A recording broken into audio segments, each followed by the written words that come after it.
Bonsoir, c'est Alkaline avec le nouvel album de Cœur de Pirate. Mais avant, des nouvelles de Jane. Pas très loin derrière Christine and the Queens, depuis devenue Chris, Jane fut le phénomène français de ces dernières années. Un premier album, Janaka, écoulé à 350 000 exemplaires, et une tournée qui n'en finissait pas. Et coucou, déjà la revoilà.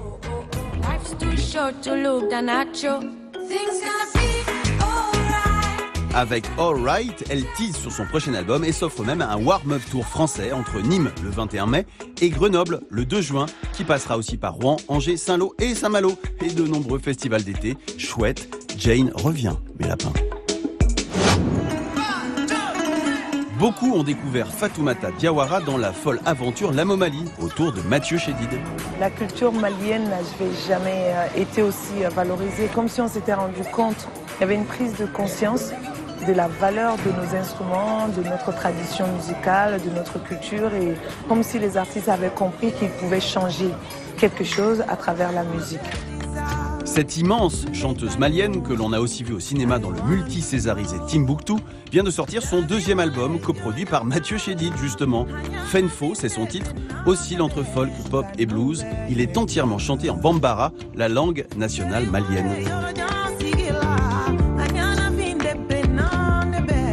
Un petit bijou vivement conseillé.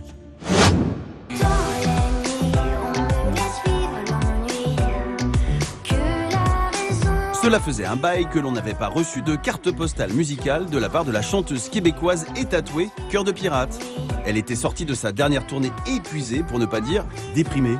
Beaucoup de succès certes, mais une vie personnelle compliquée. Son nouvel album est un disque désiré, mais elle a dû se démener pour que vous puissiez aujourd'hui l'écouter. C'est un album qui a failli ne pas voir le jour. Je ne pensais plus avoir le besoin de briller. Je me voyais plus travailler dans l'ombre.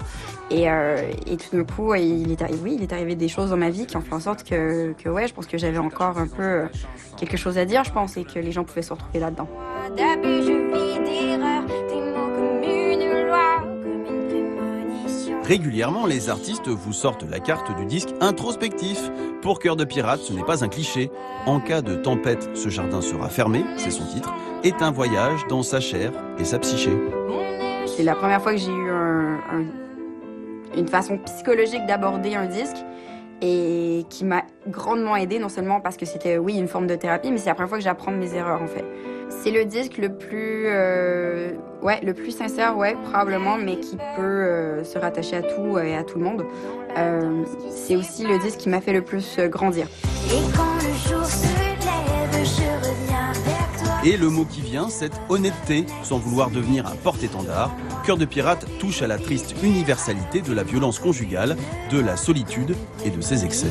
Les sujets abordés dans l'album ne sont pas des sujets faciles et ma façon à moi de me réapproprier ces expériences et de reprendre le contrôle sur l'abus que j'ai vécu, c'est de justement faire des chansons, mais aussi de le faire sur scène. Donc ça m'a fait vraiment du bien. Et je me rappelle, je m'étais posé la question dans mes autres albums. Je m'étais dit, pourquoi est-ce que je parle pas des choses qui me sont, pour la plupart, réellement arrivées?